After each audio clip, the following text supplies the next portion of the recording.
Welcome again to the second session. So in the previous session, I mentioned that one of my objectives in this course is to introduce you a framework to think about the marketing problems. And I'm going to introduce this framework to you in this particular session. So as we discuss this framework, what I want you to bear in mind is how our strategies related to the marketing mix are affected by our objectives and how they're also affected by the controllable and uncontrollable factors that we discussed in the previous session. So let's just jump right into it. Now, to motivate the different elements of this framework, let us think about why you're pursuing. Let me just start off with an example. So let us think about why you are pursuing the program that you're pursuing and why you're taking this online course. Well, why are you doing the online MBA program, for instance? Okay, so that's how I just want to motivate you guys. So some of us might say, well, I want to learn some management skills, while others might say they want to earn an MBA because this is going to help them land with a better job and make more money. Now, these are certainly legitimate objectives, okay? And since not all of us are the same, our objectives may also be different. So say our objective is to earn an MBA to make more money. Let's start with that.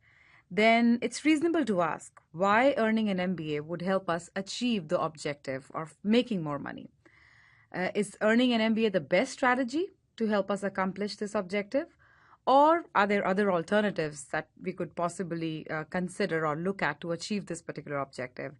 So it then becomes very important to ask, who are our customers? Okay, so in this case, it is the potential employers. So they are the customers we are talking about or referring to in this particular example, the employers. Why would I become more attractive in the marketplace and command a higher salary from employers if I earn an MBA? Okay, so that's a valid question. Okay, so we need to understand our customers' preferences in developing our strategy. And related to that, we must also understand why an employer might hire me rather than some other student. That is why we must also take into account or look at the competition. Okay, so the skill set of other students and what they have to offer, and then develop a skill set that makes us, which is our product, more attractive than anything else available in the market. Okay, so basically, what are we trying to do? Basically, we need to understand the customer's preferences, what the competition offers to satisfy those preferences to ensure that our offering is successful. So this is a framework that helps us identify the different elements that should affect our marketing mix decisions, including our product development, pricing, promotion, and placement decisions, and so on. Okay, so as is clear, there are different elements. The first thing we need to be very clear about is what our objectives are. For example, if our goal is to maximize the number of units we sell, the price that we would set to accomplish that goal would be very different from the price that we would set if our goal was to maximize profits. Okay? So in the former case, we would set the lowest possible price, not lower than the cost. Okay? Lowest possible price without losing money. And that price can be also equal to cost. So we can actually set a price at cost. That's how low we can go to maximize our unit sales. Now that strategy can work very well if our goal is to maximize the unit sales. So it's easy to see that setting price to cost will not be the profit maximizing price. So the former was maximize unit sales.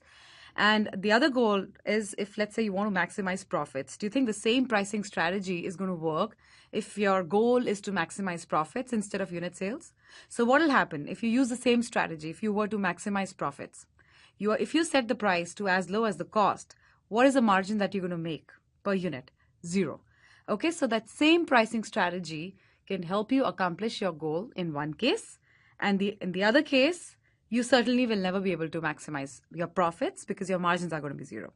So once we are clear about our objectives, the next step is to identify different options that will help us achieve our objectives. This will entail an understanding of the customer preferences and look at the different segments very carefully, and then establish what kind of product and supporting marketing mix would you need to target each segment. Which then brings us to the third element of the framework, where we will need to decide which which segment or segments we want to target. So this is your STP process. We're talking about segmentation, targeting, positioning. So to make this decision, however, we need to have a very good understanding of how the needs of each of the segments is currently being met and how we can serve it better.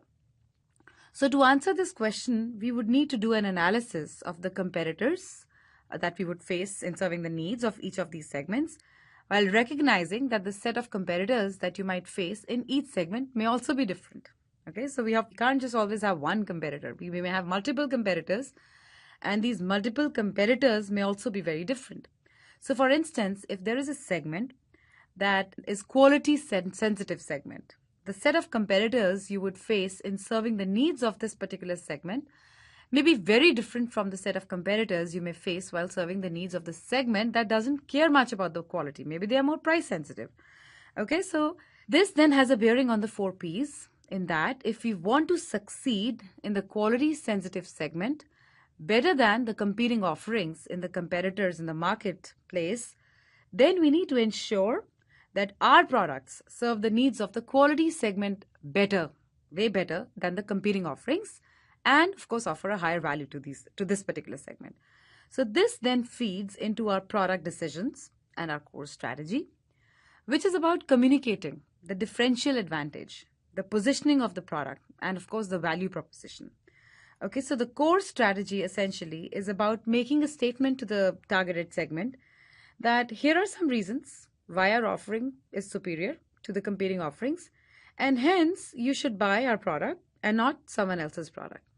And of course, all this is going to require the support of your marketing mix, okay, which is what you have to formulate. Now, price promotions and placements, etc., the pricing, all of this really feeds into this is the support we need, essentially. And this, in a nutshell, is what the strategic marketing framework is all about. Okay, so what I'm going to do now is go through each element of this framework in sequence so that we have a better understanding of the elements and the overall framework. So the first element is objectives. Now, here are some examples of objectives. It could be maximizing profit, it could be maximizing market share, or there could be some other objectives like return on investment, or some companies may be interested in increasing the shareholder value, etc. So as we discussed earlier, we should be very clear about what objectives that they're trying to set. So because they're all going to have implications for our strategies. Okay, so the implications for our strategies could be very different, as we just saw with the pricing example that I gave you. The example that I talked about in the previous slide was if your goal is to maximize unit sales or versus profits. So certainly the key takeaway here is that what the objectives are, the objectives have implications for our strategies. Okay, so we have to first define our objectives, and then we can start thinking about the strategic options. Okay, so now let's get into the second element, which is the strategic options. So once we have fixed the objectives, then we want to explore how we can achieve them, because there could be several ways of achieving these objectives. Some questions we want answered here. So some questions we would want answered here are which customer segments to target and how many segments to target. And this is again before we start thinking about the marketing mix. Okay, so before we get into the 4 Ps, the important thing for us after we define our objectives is to understand which segments do we want to target. The reason that having answers to these questions is pertinent is because there are inherent trade-offs in pursuing several different options. Okay, let me give you an example to illustrate these trade-offs. Okay, now if we think about automobile insurance, the insurance company knows that some drivers are safe drivers and some are very risky. Now they have to decide which segment or segments to target and how. One option could be to just have an insurance product that only targets the safe drivers, and another option could be to only serve the risky drivers, and there could be another option, there could be a third option, which would be to have a line of insurance products to serve both the segments. So the key thing to note here is that the product or products we offer will depend on the option that we choose. So in considering these options, there are two prevalent approaches in the marketplace. One is what is called the market penetration strategy, where the firm seeks to grow by retaining its own customers and going after its competitors' customers While the other approach is what is called market development strategy, where the firm develops new markets. So an example would be, let's say you want to increase the sales of your product, right? One strategy is that you just open more. So let's say Starbucks wants to increase their sales. Now, one strategy could be the market penetration strategy is that if they just open more drive-through windows, they offer another additional value on top of coffee. They also offer convenience to the customers to the same existing market, and all essentially they're trying to grow by retaining their own customers, but they're also trying to reach out to the competitors' customers, because some customers may even switch to Starbucks because of the additional convenience that they may offer. Now, the other strategy could be market development strategy, where you don't necessarily change the product. You don't necessarily change, you're not going after the same customers in the market penetration strategy. So essentially what you're doing is you're trying to develop new markets for your product, okay? So each of these approaches, it has its own pros and cons. Now, with the market penetration, since you're going after your own very current customers, it is certainly less expensive. So in that, you don't have to develop a new market. And on the flip side, however, since you are attempting to grow at the expense of the competition, there is a risk or costly price wars. So that's the risk that actually you can face. Now, the market development approach would be the preferred approach, particularly in mature markets, where the penetration strategy could lead to costly price wars. So you want to get away from that in your maturity stage. And we'll talk about the mature markets in a little bit, where the growth, the sales is not increasing at an increasing rate. So where the demand of your product is not increasing at an increasing rate. So that's the mature market that we're talking about. So in that case, your market development strategy or market development approach would be the preferred approach. So this is, of course, going to involve developing new markets, finding new segments that were not targeted earlier, or finding new or different usage occasions of your product, like Coke as a caffeinated breakfast beverage instead of the more traditional tea or coffee. Okay, so that's one example. I know that is not the best example. Nobody should consume caffeinated Coca-Cola products for breakfast, but that's one strategy that Coca-Cola can think about. Okay, so in both cases, you would need to consider the competitors so that you can adapt the marketing mix suitably to achieve your objectives. Okay, now, once you have looked at who the competition is, you will need to make a decision on what product to take to the market. That would certainly offer higher value than the competing profits. Otherwise, the whole effort is going to be pointless, right? So going back to our insurance example, if we choose to target only the safe drivers, we need to first understand their preferences, the value that they place on different attributes of the insurance product, identify the set of competing insurance providers that particularly satisfy the needs of this segment, and then how we can come up with an insurance product that offers better value to this than the competition that we're facing. Okay, so the same would be the case if we choose to target only the high risk or both the safe and high risk drivers. Now, of course, we would like to satisfy the differing needs of each segment perfectly, but the product that we would need to make to satisfy the needs perfectly could be prohibitively costly in some categories and would also depend on the heterogeneity in consumers' preferences in that particular category. Now, consider, for example, the automobile category. The cost of offering different variants to make the ideal car for each customer could be very high, because customers are obviously going to be very diverse in their preferences for what their ideal car should be, how it should look, what kind of performance I want, what kind of fuel efficiency it must have, etc., etc. Now, while you might want a car that looks very different and has a very different engine size, everything is unique, clearly setting up a production line for each of these customers is not an economically viable proposition. So the question really is, what degree of customization can we offer and at a reasonable cost? Okay. And as I mentioned earlier, this could depend on the product category. So if you think of, because I gave you an example of a car. So apparently, certainly it's not economically viable proposition if you're trying to customize the cars, although the Bugattis, the high-end cars, the exorbitantly priced cars, certainly they're doing a lot of customization for the customers. So that's for a very niche market. Okay, but if you think about some other product categories such as gym memberships. Okay, so let's talk about the gym membership. Now, the gym may already have a swimming pool, an exercise room, may have a racquetball courts, right? So these are all the fixed costs. So the fixed costs have already been incurred here. And it is almost costless to customize the gym membership to whatever the customers want if the firm wanted to, right? So in this case, it's a rather simple concept to understand. When it comes to customization, you can do it in a very effective way because you've already incurred the fixed costs, right? So you don't have to go and build these basketball courts or the badminton courts or the squash courts. So essentially, if a customer only wants access to the pool, you could certainly offer such a membership. So the point here is that in making the product decision, we need to not only factor in which segments to target and understand their preferences, but also look at how easy or hard it is to customize the product offerings that best satisfy the customer's needs in each segment. Okay, so now once we have decided on the segments that we are going to target, and once we have decided on the product that will serve the customer's needs effectively, we can then ask, what is the differential advantage?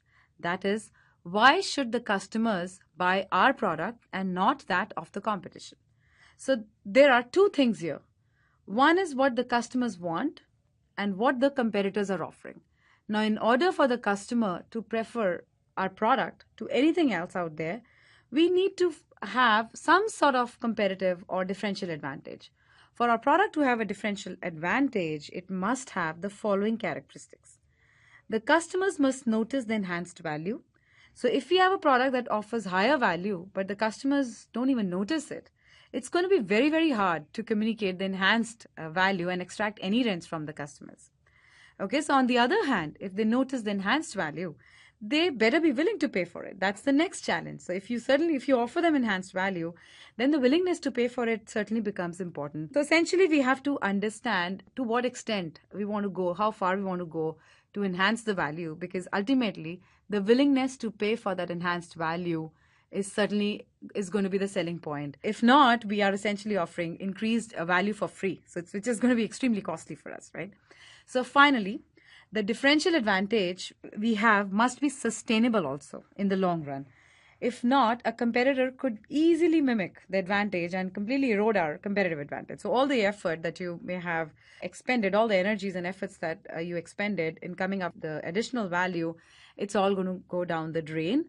Because if it's too easy for any competitor to mimic what we've already done, the added advantage, then again, this exercise is going to be pointless. Okay. So the competitive advantage or the differential advantage that we have could be actually based on a cost advantage or a quality advantage. Now, the cost-based advantage can be gained by operating at large scales. Walmart, for instance, operates at such a large scale which they leverage essentially to negotiate better deals with their suppliers. So their supply chain management is really one of their core strengths. Okay, so this translates to lower cost, and they are hence able to compete very effectively with other stores as a result of this. Okay. Now, the cost-based advantage can also arise through experience, sometimes referred to as learning by doing. For instance, think of a factory that is putting motherboards for computers together.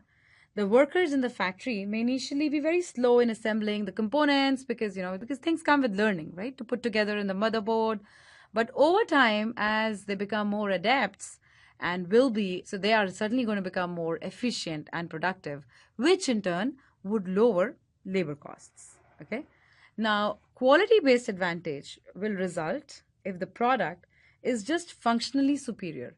As in the Deere case, we will discuss later in the semester. So we're going to discuss this case. And in this case, Deere comes up with a bulldozer, essentially, that is technically superior to the alternatives in the marketplace to the extent that these advantages are sustainable and not easily copied by competitors. So they endow firms with leverage and a good mechanism to appropriate the value that you create in marketplace. Now, the quality-based advantage need not always be objective. So that's certainly a space where we need to think carefully. Okay, so that is sometimes, because what happens is sometimes consumers may just have perceptions of how good or bad a product is.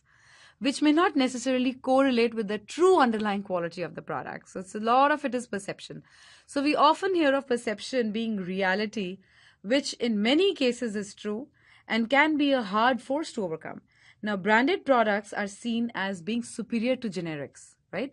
Particularly in the pharmaceutical market, consumers often pay a huge premium for the branded product, well, because of course we care for our safety, our health more than anything else, right? So particularly in the pharmaceutical markets, the consumers certainly pay a huge premium for the branded products. So for instance, Bayer's aspirin commands a 50 to 75% premium over the generic alternatives, even though both products are functionally equivalent. Now, there might be minor differences in the quality control measures that Bayer might undertake relative to the generic, but these differences still cannot justify the price premium that Bayer commands. Okay, that's a lot of price premium that Bayer is able to extract is because of the consumer's perception, need not be because of the quality. That we have this consumers have a perception that Bayer aspirin is of superior quality and hence they can make so much more money. So branding certainly becomes important. Now, this is related to the notion of brand equity and the reason why firms invest in their brand, because once the consumers perceive your product to be of higher quality, it is a huge challenge for the competitors to overcome. So what is brand equity and how do we measure it? So let me give you the popular view of what brand equity or the manifestation of brand equity as a price premium consumers are willing to pay over the functionally similar products. So really it's the price premium. So the premium that consumers are willing to pay for Bayer aspirin over the generic is a consequence of its brand equity. And the price premium therefore could be viewed as one measure of brand equity. Now, of course, this is not the only measure of brand equity. Suppose Procter & Gamble is introducing a new product in some category. It will have to incur some development costs, right, to have the retailers carry this new product. Now, contrast that with some no-name brand which attempts to do the exact same thing.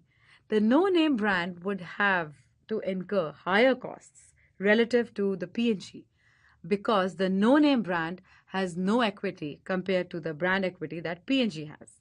So this differential in the development costs is also a result of brand equity. Okay, so the additional value that the customer derives from a product on top of its functional benefits essentially is called brand equity. So how do we find out how customers perceive our brand relative to the other brands we compete with? Now, there is a very useful tool, which is actually a very interesting tool as well. It's called perceptual maps, which we will look at in the product lecture. Now, the perceptual maps essentially allows us to view the positioning of the various brands on various dimensions as perceived by customers. Now, once we have a perceptual map, we can learn the dimensions where a product is perceived to have a competitive advantage together with dimensions where we may be perceived to have a disadvantage relative to the competition, which is again a very useful information. Okay, so this information then can feed into our product design efforts.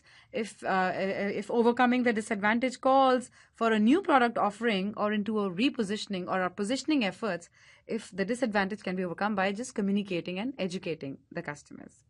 So now once we understand what our differential or competitive advantages and what its sources are, be it cost-based or quality-based or perceived quality-based, whatever it is, we should then communicate these advantages to the customers. Now, this is positioning. This is positioning the product in a manner consistent with the differential advantage that our product offers relative to competition. Now, to position the product effectively, we may have to have an understanding of what consumers' underlying needs are. What attributes of the product satisfy that need so that we can highlight the attributes that create value for the customers in an effort to influence their choice. Now, the process of positioning the product is usually an iterative process, and it is highly unlikely that we achieve the desired positioning of the product in one shot. Okay, so that's certainly not tractable. Now, product positioning is extremely critical. If we go back to our earlier discussion of what marketing is, and if we agree that it is the act of influencing choice. Then in the positioning statement, we are trying to tell the consumer the reason or reasoning or the reasons why they should choose our product instead of some other brand. So therefore, it should be very clear that positioning of the product is very, very important. Okay, so we have looked at different elements of the marketing mix, the positioning, targeting, and communicating our value proposition, differential advantage, and so on. But we need to recognize that the intensity of competition, what the competition offers, and consumers' preferences itself might change. What if the consumers' preferences change over the period of the life cycle of the product? Okay, so thus far we have talked about how the market forces, the 3 C's, should influence our market decisions, which are the 4 P's.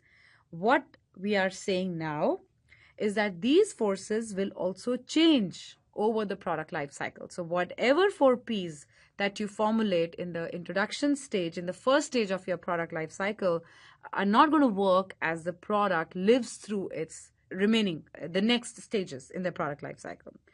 Okay, so which needs to be taken into account. Now, the product is often thought of as going through 4 phases. Okay, so the first one is your introductory phase, then comes the growth phase, maturity phase, and decline phase. Now, the introduction phase, the market comprises of very few competitors. So there are really not that many alternatives for the customers or the consumers to choose from. Consequently, the focus in this phase is to just develop the market and create a need for the entire product category, which is also called the primary demand. Okay, so primary demand is where you want to focus in terms of creating the need for the entire product category itself. Now, in the second phase, the growth phase, more competitors enter into the market, and so the efforts of the firms are more focused on creating a need for the brand rather than the category as a whole. So that is, for example, the advertising is brand advertising rather than category advertising. So advertise Samsung high definition TVs rather than just high definition TVs. So that's called your selective demand. Okay. Thus, the marketing decisions are more focused on growing the brand specific demand, which is the selective demand, rather than the category demand, which is the primary demand, which each competitor focused on growing their demand.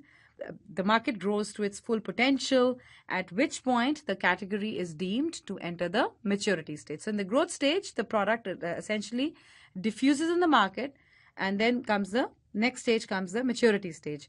So in the maturity stage, the maturity phase, growth of any brand can occur only at the expense of competition. And this can lead to serious price wars, because here competition becomes extremely fierce. Well, some of the marginal competitors drop out as well, but here are some firms that completely try and dominate the market. So some firms may not find it financially viable to operate in the market given the intensity of competition, and may just decide to exit the market. So these are the marginal competitors that we're talking about. Now, newer technologies might meet the need of the consumers more effectively, and the market then enters the decline phase. So that's really the final stage. So as you can see, the operating environment of the firm changes over the product's life cycle. So in the introductory phase, the firm might be a monopolist, and so may not have to worry too much about price competition. In the growth phase, there are more firms entering the market to compete with the firm. So the firm has to shift its focus and worry more about price and promotions, and worry more about these decisions as the market matures, and more firms enter the market as more firms enter the market. Okay, so if you can see that, the key point here is that while the key elements of the strategic marketing framework that influence your decisions are the same, well, they do change over the product life cycle, and this dynamic needs to be recognized in making our decisions or strategies over time. Finally, much of the discussion we have had thus far, we have assumed that the firm sells only one product, but often firms sell not one product but a line of products. Okay, so the challenge is not only to worry about competing products, but also to think about how the decisions that you make on one product may affect the profits and the revenues that you want to generate from other products in your product line. So for instance, if Kellogg is selling cereal, it has Raisin Bran, Frosted, so that's one. So Raisin Bran, Frosted Flakes, etc. So they're all part of this line.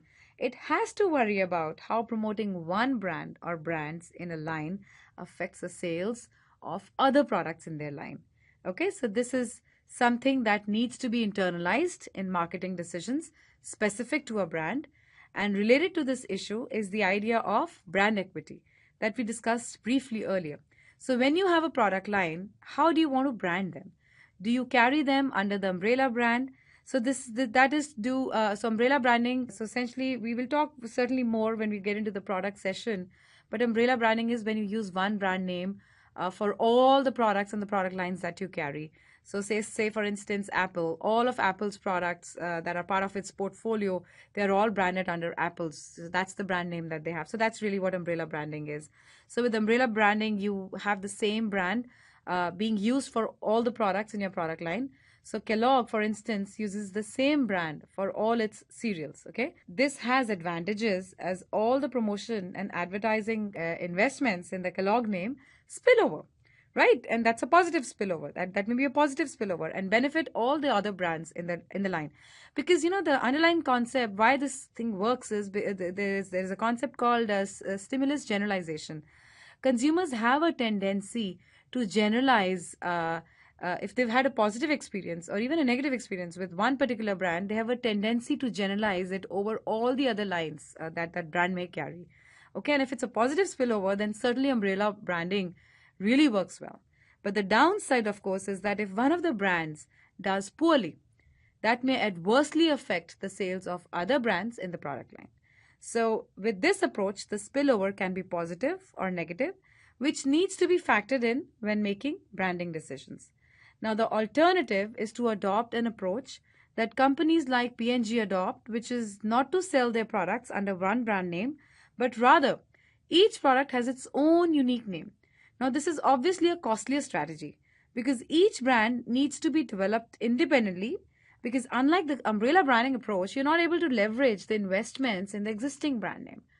But on the upside, each brand is insulated from any negative spillover that may result from poor performance of another brand in their product lines. Again, stimulus generalization, right? So if I have had a bad experience with one particular product, I may have a tendency to generalize it over all the other products that they may carry. Okay, so that's the alternative approach that the companies like P&G adopt, in which they do not use umbrella branding as their branding strategy, has its own advantage.